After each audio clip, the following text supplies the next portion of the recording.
Welcome to another take two.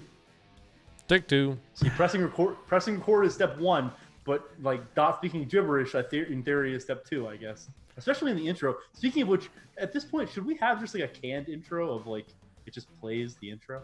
We did. I know we have the intro music. No, I know I had the intro music, but like, should like the walk into the episode be pre-recorded? No. I'll keep you on your toes that way. I mean, How else is he going to insult you at the beginning of every pre-recorded, episode? it might actually sound good. Ooh. Let's just roll with that. Let that be the intro. Let that be the intro to Apply bring in the cold water to closers. burned area. As you heard, Ben Samuels was murdering me offline, and we will bring that online. It's Ryan Ray alongside Ben Samuels, and I was kind of upbeat about this episode, but now Ben has shown that the cannons are loaded, the tubes are flooded. He's ready to roll. So, yeah, I'm ready. He's in his $1 million suit over there with his $3 million headphones in his 13th mansion across the United States and parts unknown. Ben, it would be good to see you, but it's not. So how are you doing? Not that I care. I mean, if you don't care, we can just jump into it. It's okay. Okay. Let's talk about Nate. We can talk about Nate for a minute if you want to. I should say real quick, as an aside, that I got a podcast review on my other show that called me a podcasting god. So just keep that in mind. A little respect here if you Ryan could. is a podcasting god. Thank you. It's been confirmed. So anyways, Ben, since you are in one of those moods today, we're going to get into it, get you out of here as quick as possible. You said, quote, "I'm ready for whatever you throw at me." So that's what you told me before the show. As I wrote it, I knew it was a mistake, but that is true. I did say that. So let's see what you can come up with. I'm curious. Yeah, one of the things that bugs me about you is that you habitually offline berate brokers, and you have this awful distaste for them. We're not letting the facts get in the way of a good story, so don't interrupt me, please. And, I have a love for brokers. I love people in general. I'm a people person.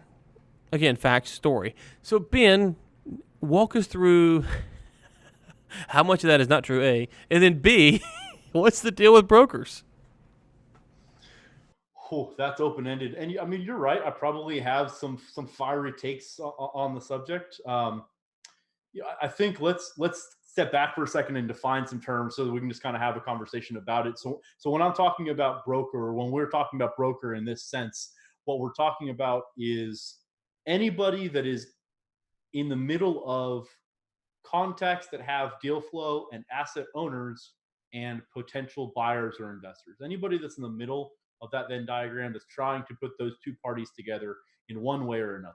And the reason I say it that vaguely is because, and it's hard for me to codify without talking about a specific example, but when I think about a broker, the connotation in my head is someone that's trying to kind of stick their finger in the middle of a deal to carve off a fee, but may or may not actually be providing true value to the process and to the transaction. And something that I've been consistent about since day one on the podcast is anything that I do or anything that somebody does in business, I'm of the opinion that it should be actually providing and delivering a true value add to the process or to the business or to the service or to the product. And that's really where the money should be made. And so kind of with that overarching theme, it can be as simple as, so mineral owner X, who happens to have some property in Horseshoe Bay, is on vacation, and their neighbor is a quote unquote broker in the oil and gas business. And the asset owner says in conversation, "Hey, I own 300 mineral acres in these counties. Do you think you can sell that for me?" The broker in this sense doesn't have any direct end buyer contacts. And so he would reach out to somebody like myself or like you and say, "Hey, I've got a buddy, or I've got a contact, or I've got a family friend, whatever, what have you, that has this asset. What can we do with it?" And, and you and I would say, "Absolutely. That sounds interesting. Just send me what you have." And then I cannot tell you how many times I've had some conversations like that with a new quote unquote broker. And the feedback that I get, or the deliverable, I should say, that I get back is literally, I'm not joking, 12 to 17 emails that have no body in the subject whatsoever, that are just one-page cell phone snapshots that somebody clearly just didn't take the time to either package it up into one PDF and send it as one attachment as a PDF, or is just kind of firing off an email and the intermediary, and then when a deal closes, they expect to be taken care of the same way that somebody like myself would, that that took the time to do the research, build out some models, put it on a map, uh, took the few, and sometimes it's 15-20 minutes of work, sometimes it's can be dozens of hours, it depends. But at a high level, what I'm talking about when I have a pushback against brokers is I feel like there's very few that take that role and actually try to provide value.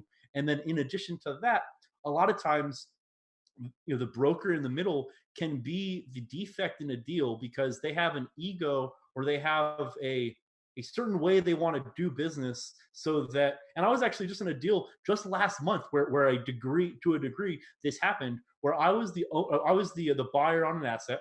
I was trying to talk to the owner.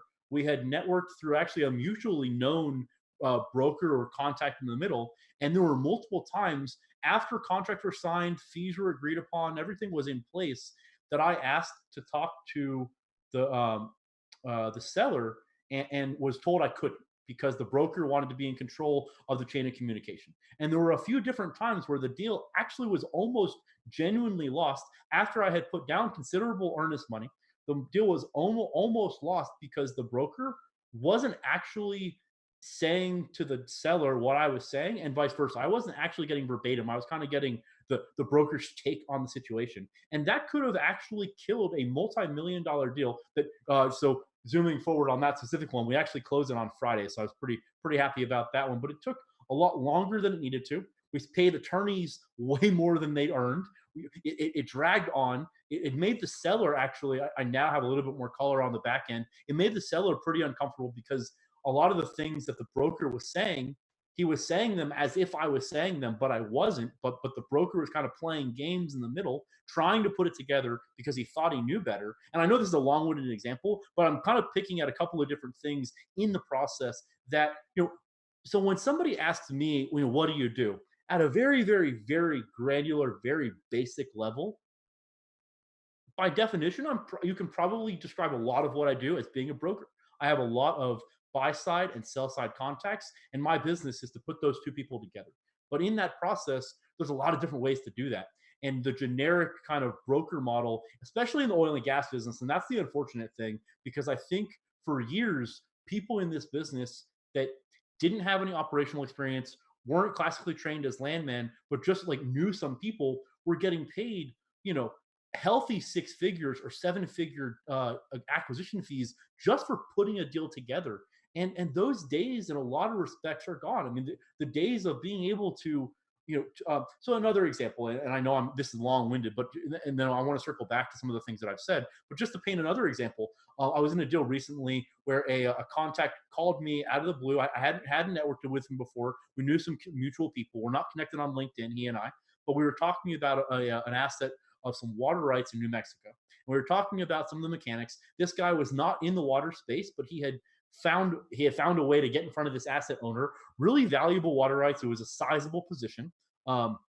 Just some high level context, just so I can get this clearly across. In water deals, some of the things that are really important are who are your neighbors around you who own those mineral rights. What quality of the water, what quality is the water, whether it's how much salt in it, etc., or other contaminants, and then how much volume you actually have to produce. Those are some big high level things that are important. And so in the context of the conversation, it became clear that the asset owner wanted about $2.1 million. And I'm showing full context because this deal won't, there wouldn't be a way for you, for anybody listening to this to know what I'm talking about here. The asset owner wanted about $2.1 million. The package was brought to me at $5 million. Now, stepping aside from market value for a second, whether or not the asset actually holds that value, I had a conversation, a very blunt and very open conversation with the broker on this deal, and it became apparent that his fee was going to be $2.9 million, regardless of the asset actual price. And so the owner wanting $2.1 million, and then the broker bringing me the deal wanting $2.9 million. Number one, there's no way that I can bring that to a buyer of mine, because once the deal gets to the table and people know the numbers, they're gonna know that the guy owning the asset is making substantially less than the broker. that looks bad on me, it looks bad on the broker, and also the asset owner is going to find out. And so number one, just from a business ethics perspective, I couldn't ever do that deal because there's just no way. And I know you joke about wanting $10 million per deal, but I mean this is an actual, like, a broker's actually saying this as opposed to just saying it on a podcast in jest. And I asked the broker, I said, in conversation, if we realize that the asset is worth just about maybe half of what you think it's worth, because of some of those elements that I mentioned before, are you willing to kind of stair step that or come off that number? And the answer was no. That's the number. I got control of this asset. I mean, basically, he was saying to me, I need to make a huge amount of money on this. And so those are two examples, kind of on different sides of the spectrum of when I think about brokers. And it's a very, as you said, as a lead-in, kind of in jest, but I mean, it's very true. But I have a very negative view because a lot of times I find that brokers are the defect and the reason that deals don't get put together, as opposed to being a reason that the consensus is actually made and providing the value that actually brings the deal together. And so, like I said, I know that was long-winded, but what's your thought after hearing that? Yeah, I mean, I think the couple things is one. Your first story kind of reminded me of a deal one time I had where I knew the maximum I could pay for something was dollar figure, and I said, hey, to the broker, hey, take us to the seller and say this is the most I can pay. Now there's a couple of different ways through the financing that we could have worked that out, but this is the max. Like at the end of the day, it can be this, and if that don't work, here's a few ways we can do this. I'm sorry, this is the amount we pay. Take it to them and let them know this is it. So we did. We submitted paperwork, and they came back and said, no, we're not doing that. And so I said, I thought you asked them.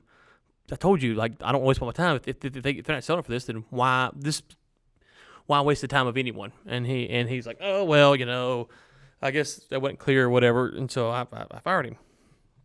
I then called up the person and said, hey, this is what I want to do. I said, oh yeah, we can do that. So if he would have just simply listened to and it wasn't like we were asking for a substantial, it wasn't like they wanted, X or wanted 50% less. It was a fair offer. It just depended on how we structured it. And there really should have been, from the sell side, any reason to object no matter how we wanted to structure it because the money was the same. And so for me, it was kind of frustrating because it was like, this was very, very simple. Very simple. And broker, if you would have just done this, you could have gotten paid. I would have been happy to pay you. But because you couldn't do it, then I got to step in and negotiate something very, very simple. Now, some of these things you're talking about are a little bit more complicated. But the point is the same, is that the communication of what actually is at stake and what the side that you're representing wants is critical. And you've heard me say this to you, Ben, offline on deals that we're working on. I'll call you up and say, hey, this is what I'm being asked. I don't want to say anything out of line. Let me make sure I understand what it is that you're saying here before I go and misrepresent you. Because as you know, calling up someone and representing them and saying this is what they're wanting to do, and you don't understand maybe enough nuance about that, or you don't have a good explanation for why they want to do it or whatever, can put a deal behind the eight ball.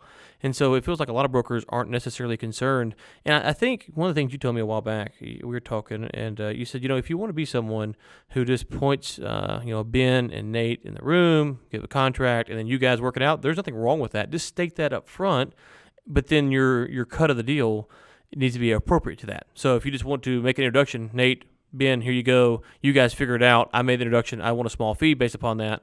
Okay, nothing wrong with that. But don't sit there and try to engage in contractual negotiations if you're not really interested in that. I think that's where a lot of brokers struggle, because it's like the pipe deal with South Africa. One of the things with that's very complicated is that's not the space that I operate in, and so I don't know a lot of the technical specs about that. So I always had to have these conversations saying, well, this is what we're doing, but this really isn't my area of expertise. I don't know a lot about the technical aspects. I kind of have a good high level understanding of how to put the deal together, but from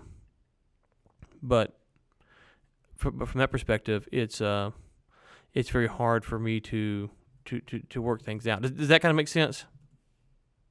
Yeah, no, absolutely. And I mean, to your point, in my day-to-day these days, I actually would prefer that a quote unquote broker gives me everything that they know, everything that they know on a deal, and lets me take it from A to forward, because I've kind of dialed in a process and I understand the mechanics, and also at a high level, I think my first example I'm painting that the game of telephone can kill deals, and I don't think that people really grasp that unless you've seen it in practice.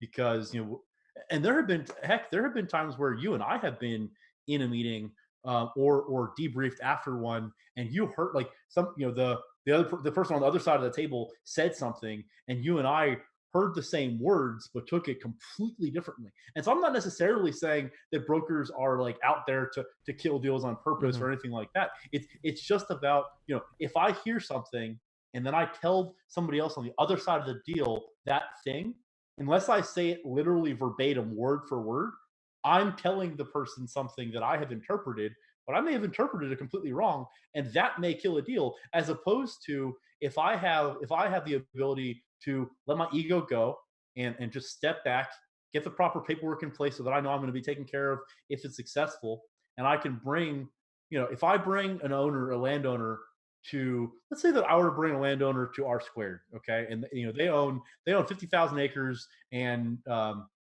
operator X is about to stake some wells, and for some reason, like, we're going to get in front of the landowner, and that's how you're going to get the survey work. And the landowner's telling me X, Y, and Z.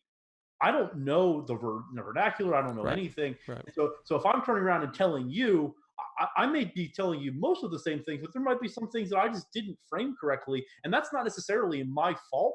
But it is in the sense that I didn't just put you and the landowner together and have you guys talk about it and know that, like I said, if I've done my job correctly, I've proved to myself that I'm going to put, to the landowner, that I'm going to put him in the right room. I've proved to you that I can deliver you, closing quality assets. And as long as it's papered up, my job in that scenario is just a step completely out of the way. Put you guys together and leave it to you to sell your business, or leave it to you to pitch it. And a lot of times I find that brokers, are just kind of they stick their finger in way too many things in terms of, you don't need to be a part of that conversation, or I don't need you to tell the customer or the client.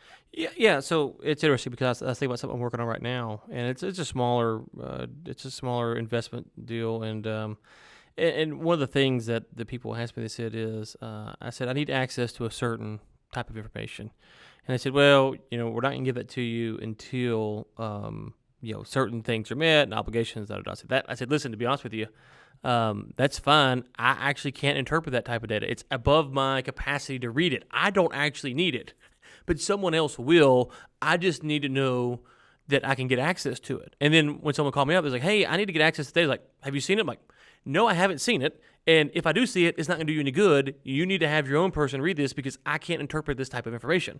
And so I'm trying to be very clear to both sides that the only reason that this is relevant to me is because it's relevant to y'all. And then y'all need to figure out if it's actually, y'all agree upon what it says and it can meet the standards. And so, but it feels like, there's times where people come in and they say, oh yeah, and they go try to interpret it. And it's like, well, that's not, I just can't do that because I don't know how to do it. One of the first deals. Right. No, exactly. One of the first deals that you and I worked on together was the South Africa pipe deal. And I remember vividly a number of times in those conversations. But one of the things I remember, it registered me with immediately. But one of the things I remember you saying basically on every single one of those calls is, I'm not the pipe guy. If you have technical questions about the pipe, I'm not your guy, but I know the guy that has those answers. And so if you give me those questions, I will get you in touch with the right person, and I'll make that introduction if appropriate. And so the person on the other side of the phone, as well as myself, I don't take that as, okay, well, what is this person doing in the conversation, or they're not prime tap. It's owning the things that you know and the things that you don't know, right? Mm-hmm. And if I don't know those, why am I going to try to make up the answer, as opposed to, let me just put you in touch with the person that's going to make that decision or has that answer for you. And I think that happens a lot more seldom than you'd think. So maybe a good way to put this out there would be is, when you're going into broker a deal, understand the things that you know or you can reasonably find out. So something that you may not know but you could find out is, where is the nearest escrow, the nearest title company closed, or something very simple like that. There's a lot of stuff like that you just don't know, but you could find out pretty easy. But understanding, geology or, pipe specs or stuff like that, you're just probably not going to know those type of things. The value is that there's other things inside of the deal that you are bringing and you have access to, and putting side A and B together is important. And there's also something to be said, Ben. There's sometimes where there's things that I know, but and I understand, but my opinion on them isn't necessarily relevant. So, for instance, if Ben wants to go buy an asset, I might not like that asset. I might think the asset doesn't fit my portfolio. I might ask Ben why he's interested in this type of asset just to make sure I understand his thinking and he's not misguided. But if he goes, no, I like buying, houses in Benbrook, Texas, I'm like, why? Well, because I think 30 years from now they're going to be the most valuable houses in the world. It's like, oh, okay. Well, I'm not going to say this, but I personally don't think that, but Ben does, and it's really not my business at that point. Now, if I know that one side's committing fraud or something like that, that's different. But and I think that's where some brokers get in trouble too, is that they give too much of their opinion on things that's not really their business. So there's a line there where if you know something maybe is bad information, or maybe you want to make sure your client doesn't, goes and does a little bit more research. There's ways to nudge them, but sometimes they'll kill a deal because they're giving their input on stuff that's just not their business. It's not really relevant to what their job is, which is to broker the deal. Yeah, I mean, in my opinion, so if I were to rephrase or coin another term instead of broker, I would almost go towards labeling it, the peacemaker in a deal. I mean, the role of a broker in a deal is to make sure that if both sides have an interest in getting the deal done, that the deal gets done. And a lot of times it's the opposite, where the broker is the reason the deal doesn't get done, as opposed to. And I tell people this in meetings all the time when I'm meeting with a new client, whether that be on the buy or sell side. I tell people, I see my job is, depending on which side I'm talking to, getting you in the right room and putting the deal together. I don't ever want to be a reason the deal doesn't come together. And that's how I approach every single deal. And I think to a degree, does that enable me to do more deal flow? Absolutely. But also, I think it ingratiates me to the people that I do network with, because both on the buy and sell side, at the end of the day, if the deal doesn't come together, it's because one of the two sides didn't want to continue or whatnot. Whereas, if I'm just the peacemaker and I'm putting the parties together, I can't be a friction point as opposed to being a help. And so that's kind of, it's just a different way to look at it. It's a different way to skin the same cat. I don't know. Yeah, I kind of think about it, and maybe this has a little bit of redundancy built in there, but let me ask you this. So, advise, broker, consult. Kind of those three terms are all kind of wrapped into this process. And depending on what you know, where you're at, and what you're doing, depends on where you kind of pull for those. So there's certain types of deals, being that you're going to be able to consult on while you're brokering, and some you're going to give more of an advisor role, and some you're just, so you got to kind of parse it out and figure out how much. Like, for instance, the bare knuckle stuff I talked about here, some working on the international stuff with that. There is certain things I can tell the bare knuckle people about South Africa because I do have a little bit of experience there. There's a lot of things I don't need to open my mouth on because it's really outside of my wheelhouse, and I don't understand, their long-term vision the way that they do. But I do want to help them. If they want to get to South Africa, then I want to help them do that while making sure that they understand. I don't want them to get down there and call me up and say, hey, you didn't tell me about X, and me know that X was potentially a problem. But also I don't want to scare them off. So it's kind of a mixed bag. I think you kind of, if you say you're just an advisor, or if you're just a consultant, or you're just a broker, or however you want to phrase that, all those actually kind of bleed together, and depending on how you view them, how you feel about them, may change your perception of that.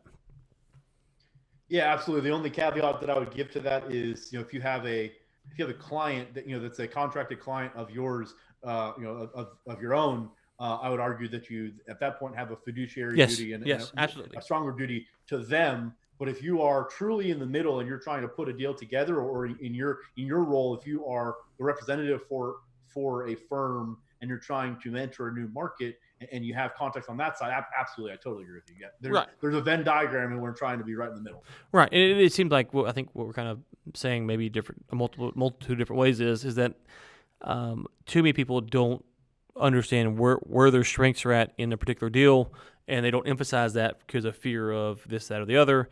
And one of the things that I try to tell people, I told the guy the other day, I said, listen, I think this is a deal we can close, we can work on, but with that being said, I'm going to take this out to people, and if they don't like it, I only have so many people I know, and I can't I can't make them like it, right? And so, that's you talk about setting expectation, but I'm not trying to get myself an out. I'm just being practical, which is I have a network, take it to those people. If they like it, we're gonna get it done, and if they don't, we're in a tough spot. So I mean, this may be a little bit too personal, a little bit too close to the vest, but this is something that I don't have a problem sharing because I doubt it would it would have any ramifications here. So closed a pretty good sized deal in March or April last year. Mineral deal. We bought some minerals from an assistant dean of a university, and I had been sent the package from one of the students at the university. I say students; he's an older guy, and so I think he was at like a post BA or something like that.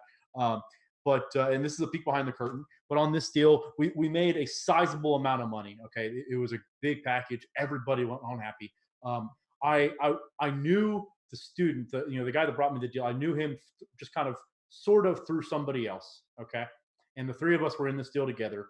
I made the executive decision rather than, because all this guy did was he picked up the phone, he called me and he said, "Hey, I have access to this, that, and the other thing. Do you want this?" And I happened to have already been working with a mineral buyer that I knew, number one, like from the very first minute he called me, I knew what we could sell it for or what I could get for it, and I knew who to take it to. So I knew it was a done deal as soon as he called. So it was a slam dunk. And once he told me the price, said, yeah, absolutely, lock that up. Let's get it going. We closed the deal about 5 weeks later. All that person did the entire time was he picked up the phone the first time, called me and said, "Hey, I have access to this." So it took him about 30 seconds. I made the executive decision to split the fee 3 ways, okay, with the thought that if we can take care of this guy, he'll remember that on future deals, okay. Suffice it to say, it was a considerable 6-figure number. It was a huge number that each of the 3 of us got, okay. I would have expected that would have in some level ingratiated me to him. To date, so I followed up with him 2 or 3 times after the fact, kind of trying to, what do you got going on, et cetera, whatever. To date, we have not actually ever worked on a deal together before. Since I haven't seen any deal flow that he has, nothing. And so the reason I'm using this specific example, I'm not talking about it to boast or anything like that, but it's because the broker that brought me the deal, spent about 90 seconds of his time, made significant 6 figures, and then candidly was so jaded about the money that he didn't, like, I don't think he's working. I think he took the money and is now doing other things, or like, I happen to know that he traveled for a while, but but it was people. I guess what I'm saying at the end of the day is people get really weird when you start talking about money and when you start bringing money into the equation. And so it's not even necessarily, when you're talking about brokers, it's not that they're necessarily looking out for, they want to make the most money or anything like that. It can be an ego thing, because I think the other piece of it is that since he was a student and he was just getting started in the business, he kind of got this mentality of, oh, this is super easy, I can do this, no problem. And I know that might be an improper example in some respects, but I think it paints the picture of, so when I say that I have a colored opinion about brokers, I've been in this business enough and I've seen enough dynamics to kind of, and I could tell stories for days. But when I see something like that, it kind of it pings in my head that maybe there's a disconnect in terms of what we're actually looking for at the end of the day. So, and I saw your face, by the way, as I was telling that story. I think I told you that story offline before. No, I never heard it. Never heard it. But yes, I'm sorry that you weren't the one, because I know that if you were the one that had gotten that fee, we'd be doing a lot more. We would have done a lot more deals. I was sitting there. No, I was sitting there thinking about how many times I've called you with something, and yet to date, you have never once said, "This is a slam dunk. I'm going to close it right now," and give me a third. That's really what was going through my head. Like, wow, huh? I need to call him more often. Yeah, but I need better deal flow. It's not you, it's me. It's not you, it's me. So no, it's so interesting because you hear that story. It's like, wow, guy got a third 6-figure deal, or he got 6 figures for 60 to 90 seconds. Yeah, that kind of transitioned into the second part of, I think, where we're going to go today, which is talking about success and how you define success and kind of building a roadmap to success. And so I'm just trying to walk through this. Again, you have told me the story offline, so I don't really know all the details. But, yeah, I'm just sitting there thinking if I was 21, 22, 23, whatever it is, and I close a deal like that, my immediate thought, and you know this about me, Ben, is one of the things that I work on all the time is I'm trying to up my network. I'm trying to get into bigger rooms that have more money, that have more connections. I'm working on that regularly. And so if the first time I'd met you back in April or whatever it was this year, we closed a deal, the last thing I think I would have done, unless you would have really hosed me, the last thing I would have done, which would kick you out, because you would have given me access to, I'd be like, oh, wow, this guy actually has access to, deals that can close on the spot. Instead, what I've done is I've given you a lot of deals you can't close the end, and I'm still with you. So maybe that guy is smarter than me now that I can you give me his number offline while I'm thinking? Can you just shoot me his in the chat? Can you just? I'll give it to you right now. just go in the phone real quick. Hold on. Me and him need to have a little therapy session, but no, yeah. If the camera picked it up, if it's that quick, then you got it. I got it. Don't test Nate's skills. He'll be working on that all week. But you, I mean, and this, I'm not saying this I'm more saying this to kind of get your opinion. One of the things that I do is I try to get into the rooms that I can't get into, and that's very hard. The Lamborghini idea has haunted me since I've heard it. I'm not lying. I have told that to multiple people, the Lamborghini idea. Because I went home, I told my wife I'm getting a Lambo, and she's like, "You've lost your mind." I'm like, "No, trust me, baby. I can turn 40,000 into 400K. Trust me." No, hear me out. Hear me out. Yeah. So it's not me in that case. It's her. We're working on the terms of the negotiation right now. But no. But when I heard that, I'm not kidding you. When I heard that, I was like, that's a way to get into rooms that you can't get into. And I like being in those rooms because once I get in those rooms, I'm confident that I can build rapport, I can bring value in certain areas and do those things. So it is weird to hear that story because I go, wow, okay. Now, if this would have been someone who was really established and they had a lot of money and they brought clout and prestige and they called you up and said, hey, you know anyone? I'm not saying they've been justified, but that would have made more sense because they have a lot of money and they're like, oh, well, I was doing you a favor and you didn't, so I'm not saying they've been right, but I can at least understand it. So for me, that is a weird way to think because there are people that I know that I talk to them. I like them. I don't have a problem with them. But I talk to them. I reach out to them more than they reach out to me because I'm trying to make sure I stay in their circle. I try to bring them value. And I try to get in front of them and give them things that I hope is valuable to them.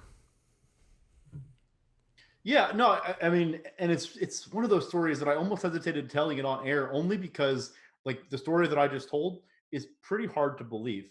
Unless like you're thinking, I bet some of the listeners are thinking, okay, there's more context there. There's something behind the scenes, but I can tell you just open-handedly that there's not. And so the reason I bring it up, the reason I use that specific example was only to make the point that, and I'm not letting you talk for a reason. Wait, no. I feel like the extortion story needs to be inserted. Maybe to Are you sure that you want to tell that story? I didn't even think that you want to tell that story. Let me finish what I was saying first. No, but all I was going to say was that I think it comes down to, and it sounds bad to say this on this podcast, but money makes people act really weird. It really does. When you're talking, especially when you're talking about large sums of money, I think what it is if people that are unfamiliar with that, with that context and that fairway, and haven't done a deal before, or think about the first time that you looked at your bank account and you had 5 figures or 6 figures sitting in the account.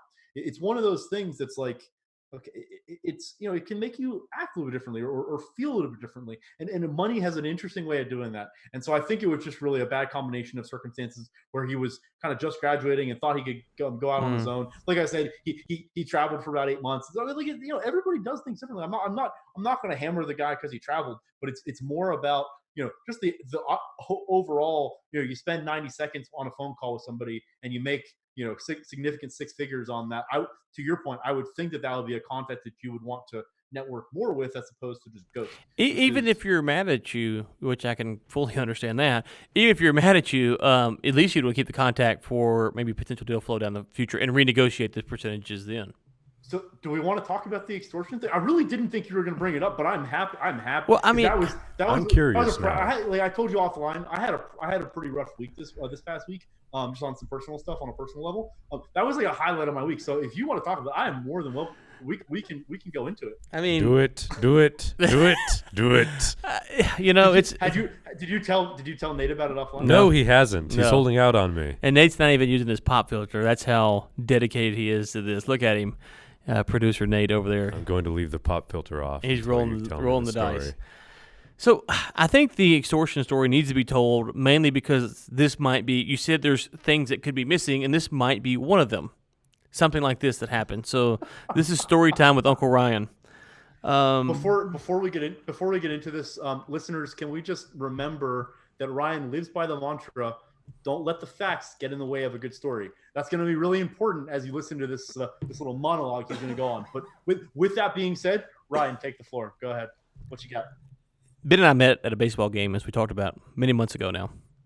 We're both Red Sox fans, and we realized that the Red Sox would be coming to do a 3-game tour of the Rangers in, was it August? I believe, yeah. And so Ben and I don't know whose idea it was, probably Ben's, was like, hey, would you like to go all 3 games? I was like, that'd be awesome. He goes, my dad's coming in. Is that cool? I'm like, that's even better. And I took my kids to the first night. So the first night, it was my 2 of my kids, myself, Ben, and his dad. The next 2 days, it was Ben, his dad, and myself. Okay. So your boy over here took out a small loan from a loan shark and bought tickets to these games. And so Ben keeps like, when are you going to tell me how much? And he did ask like half-heartedly, like, hey, how much were the tickets? So I didn't want to tell him because, to be quite honest with you, I wanted to give him a hard time about him not paying for the tickets. Like that was kind of part of the deal. It wasn't a lot of money, for a guy like Ben. For me, my kids ate ramen noodles for 3 months, but that's whatever. But it was worth the poking and ribbing at Ben. So we get to the games, and finally I say something. He's like, well, how much was it? So we ran a quick total. And no, we didn't. No, I take that back. We didn't total up. Ben just sends me $750. Right? Am I getting this wrong? I think I said something. You just sent me money. How accurate do we want the story to be? I mean, I don't know. Yeah. We were sitting at the game. And behind home plate. Great seats. We were absolutely baking. I can't control the weather. So we're sitting at the third game, and I'm like, hey, how much do I owe you? And Ryan says, I don't know. And I say, well, that doesn't help me. How much do I owe you? And he says, send me what you think is right. And so I'm sitting at the game, didn't pull up anything. No. I had sent you. No, I had sent you. See, this is where you liar. You did that No. I had sent you the totals. I will pull it up. No, don't make me start pulling it up now. I had sent you the totals before the series started.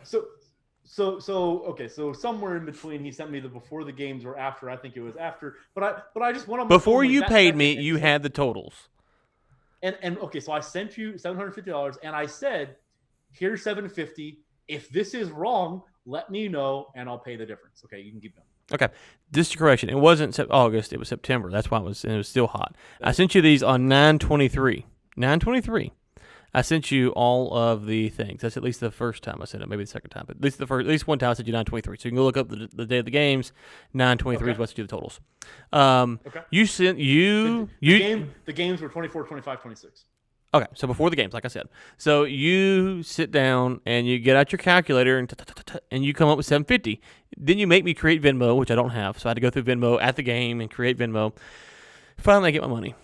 And I'm like, $750 seems a little cheap. I thought it was like $900, but whatever, or $950 or whatever it was, $1,000. I don't know. I was gonna give you a hard time about it, and I didn't really care. And last week, I made the mistake, and this is where I made the mistake. I made the mistake of bringing up the fact that I did run the numbers, and you owed me $200. I made the mistake of that, and my hope was give that was your first mistake. First mistake, yeah. Really, if I didn't make that mistake, I'm still enjoying life. And so I calculated the money up. I was like, because we got to talk about the tickets. Like, I paid you. I'm like, no, you didn't. So I ran the numbers. Like, no, you didn't pay me. Ha, ha, ha. You still owe me $200. And I was going to give you a hard time about that $200 for months and months and months and months. And I'm not kidding you, listeners. Within 5 minutes of getting off the phone, the Venmo dings, and Ben Samuels has sent me $200 titled extortion money. That's exactly what it said, extortion money. in my Venmo account. So now I'm torn because I didn't want the money. I wanted to be able to give him a hard time about not paying me the money. So I thought, you know what? I'm going to send him the money back. But the problem is when I send you the money back, I can't give you a hard time about not paying me because you paid me and then I gave it back to you. So I couldn't do that. So then I thought, well, maybe I should just keep the money, but then I can't give you a hard time for not paying me either. So then I was like, well, I'm going to send him $1 a day for 200 straight days. And I had like all these little concoctions of how I was going to Venmo you this money back. And what I ultimately realized is that you won. Like, you won that one. And so when we talk about you and money, the listeners should understand that you have ways of extracting and extorting people through reverse extortion that aren't known to the common man. So this poor fella who got a third will say, you know, I'm a little more sympathetic to him over my $200 that you reverse extorted out of me. Did I miss anything? I told you as we were talking about it after the fact that was easily the best $200 that I spent all year. I stand by that 100%. It ruined my day. $200. It ruined my day. Just your day? Just the day? The therapist said I had to move on, okay? And that cost me $250. So really, it was a lose-lose proposition there. But no, I mean, it was, you know, listen, as someone who considers himself an extreme negotiator, a skilled and negotiator, you got over on me in a manner that I did not know was humanly possible. So when you talk about this chap and he should have been happy and all this stuff, Ben, I have to say the listeners should know you probably Jedi mind tricked him. These aren't the droids you're looking for, and you know, I'm just saying. I think it's worth noting that someone is in as close of a circle to me as you are. The fact that I was able to pull that off so seamlessly with you, it was a proud moment. I still actually think about it because I was waiting for you to give me the credit because it took you a little while. I said it, and then I think it was like you like sent me the screenshot of the extortion. And then I think it was maybe like the next day. No, it was later that day. I was walking to it was later that day. I was just walking to a meeting, and so like I saw it and I was like, wow. But I was driving. I couldn't. Yeah, it took a little while for me to explain my frustration with you paying me back that $200. But yes, I was a very proud moment because you know I had completely blindsided you, and that made, you know, like you said, like someone that's, you know, prides themselves on being able to see all, hear all, do all, being able to, you know, kind of thread the needle there. Jab was thread the needle there. I enjoyed that one a lot, actually. Yeah. So rule of thumb: don't try to extort Ben for money, or pride, or picking at him, or anything, because it goes badly for you. That's a simple tip there. Tread carefully. Yeah. So to the fellow that Ben screwed that third for millions of dollars over, I'm sorry. But on the other side of the coin, if you want to spend 90 seconds and make six figures, call me. Then you owe me like hundreds of millions of dollars. Hundreds of millions of dollars. Bring me an asset bring me that's worth buying. Bring me an asset that's worth buying. And then, I'm not going to say what I want to say. We will move on to how to find success. Listen, if you told me that I could like buy an equity stake in the Chinese government, I'd probably give you some money. I will not be commenting on this at this time. That's secret. I'm cutting that. Ben, I mean, if you're giving up board seats to to be next to the Bushes, I mean, I can give them. Not worth anything, but I can give up all kinds of board seats. We're getting ready to wrap up 2019, and 2020's are just around the corner. So, would you determine, or would you say rather, that 2019 has been a successful year for you? And if so, why? And the third thing is, like, how did you measure? Like, maybe clarify for us going into 2019, kind of what you hoped to accomplish, and then did it manifest itself in that way, or was there other ways, or maybe you didn't hit one goal, but you accomplished something else that compensated for it, or vice versa? Yeah, wow. That's a loaded question. There's a lot there. I can give you some brief. I think what Ryan is talking about is, offline. We've had a couple of conversations about the definition of what success. What does success actually mean?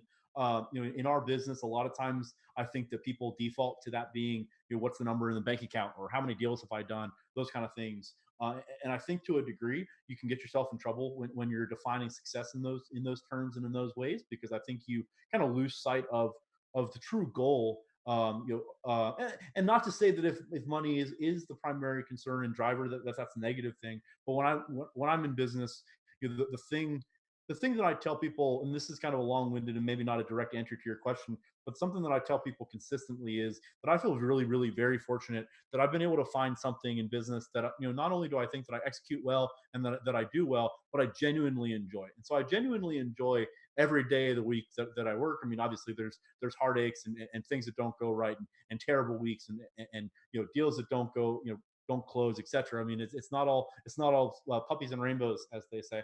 But I at a high level, I really enjoy what I do and enjoy the process. And so when I define success, it's less about it's less about the end result as opposed to just the process. I tell people all the time, I started doing some, I don't want to call it life coaching, but I've started doing some kind of business life coaching stuff on the side a little bit. One of the things that I really focus in those messages on is, it's much more about the journey and about the process than it is about the end result. If you're a basketball fan, if you're a member, or if you're especially a 76ers fan, trust the process has been like their mantra for quite some time now. It's really about finding, if you can find enjoyment and ways to be effective and enjoy the things that you do on a daily basis, I'm very much of the opinion that the rest will take care of itself. And so if you're treating people the right way and working every day to get in front of good deal flow and put people together, etc., you're going to close deals. And so,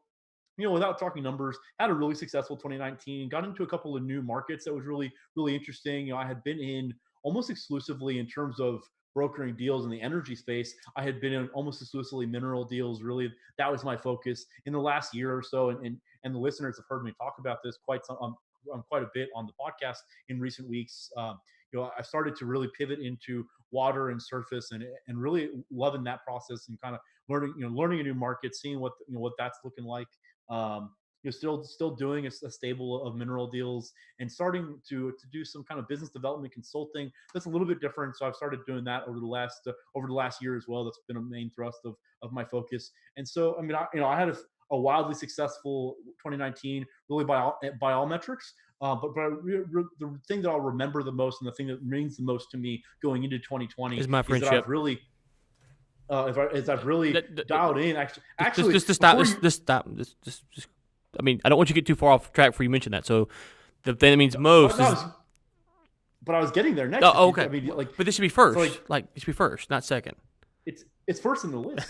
But the thing that no, seriously though, I mean, he's joking, but the thing that means the most to me about 2019 is that I really feel like I have solidified my inner network with people that are big movers, people that talk the same language, are interested in being being development partners long term. And that's really what I've been focusing on, because again, if I'm doing the right things, putting the pieces together and putting the pieces in place, I'm very confident that the rest will come.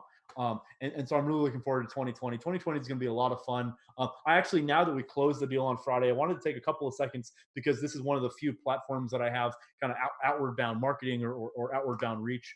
I want to take a couple seconds just to, so I've been working on a deal for a number of months now. Just closed it on Friday. Picked up a sizable surface position in northeastern Martin County. No minerals, just surface. But if anybody is listening that has some contacts in the water transfer, water well drilling, midstream, pipeline infrastructure, gas gathering, any, slurry injection wells, landfill, any of these things. If you have a contact in the space, or if you're interested in doing some development with your own firm, please reach out to me. That's something that I now have, and I'm looking to market, which is a little bit different muscle for me, because generally, I do deals, and we've talked about it on the podcast, but I do a lot of my deals kind of behind closed doors and kind of behind the curtain, because I generally have the buy side and I'm able to facilitate those. But this is going to be one of the first things that I'm going to be kind of soliciting outside business from. And so if you have an interest in having a conversation, reach out to me.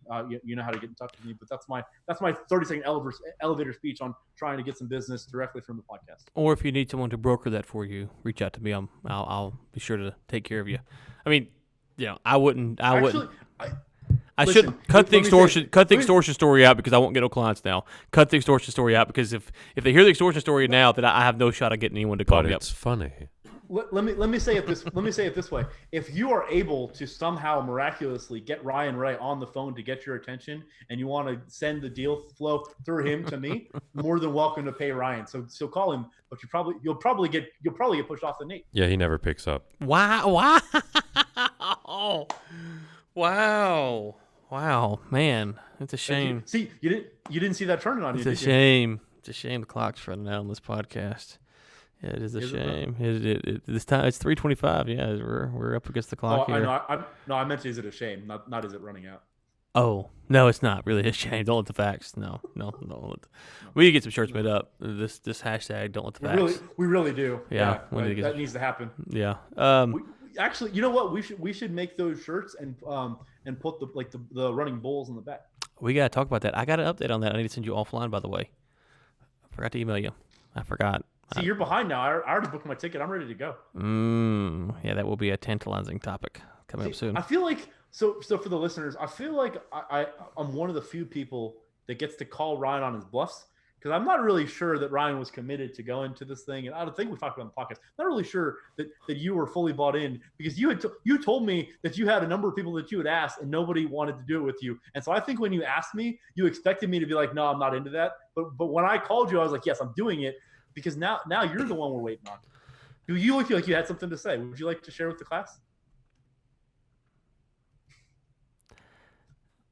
So, I didn't expect you to go because no one wants to go. I do have someone else who's already said they're going. I don't know if they're still in or not, but yes, I have some folks who said they're going to go. So I didn't. See, I thought it was going to be a bonding trip too. Why are you inviting other people? You're getting invited to our trip. That's the confusion. Like, we already had a group, and then I like, hey, I need a fifth wheel, and so I was like, who should I bring? I asked 47 people. They all said no. You're 48. So that's kind of how that devolved. Man, I was the 48th one on the list for the fifth wheel. That's rough. Yes. That's rough. That's rough. We do need to talk about that. I need to send you the email that I got about that the other day. I'll try to do it offline. Ben, anything else that you have ruined my day? Anything else before we get off here? I'm curious what the brokers of the world have to say about this podcast. If you label yourself as a broker and you're listening to this and you're connected on LinkedIn, shoot me a message. Let me know what you think. I'm curious. I'm mad at LinkedIn. I'm mad at LinkedIn LinkedIn. Out there today. You did. What else is new? Yeah, I'm mad at LinkedIn. That needs to be a podcast discussion. How LinkedIn is ruining my life on a weekly basis. Can we talk about the No, it's 3:27. We gotta go. It's 3:27. I have nothing else to do, but I'm making up something because we're not going there today. This was a good show for you. Ryan, one of your better ones. This is a fun one. No, this is a good one. This was good for you. I hope you enjoyed it. Ryan, we should do this more often. It's almost like we should do this weekly. Almost. So Ben, people want to get extorted from you. Where can they find you? Same old place. LinkedIn is my home. Yeah, that's the easiest way. I mean, I can spout off emails and phone numbers, but LinkedIn. We'll put his LinkedIn page in the show notes. And I will be moping around this week after Ben's ruined my day. So, be back next week, hopefully recharged and revitalized and ready to go. I should have brought the extortion story up. It went downhill from there. Like, that was, and we're going to talk about it later. Listeners, we'll talk to you.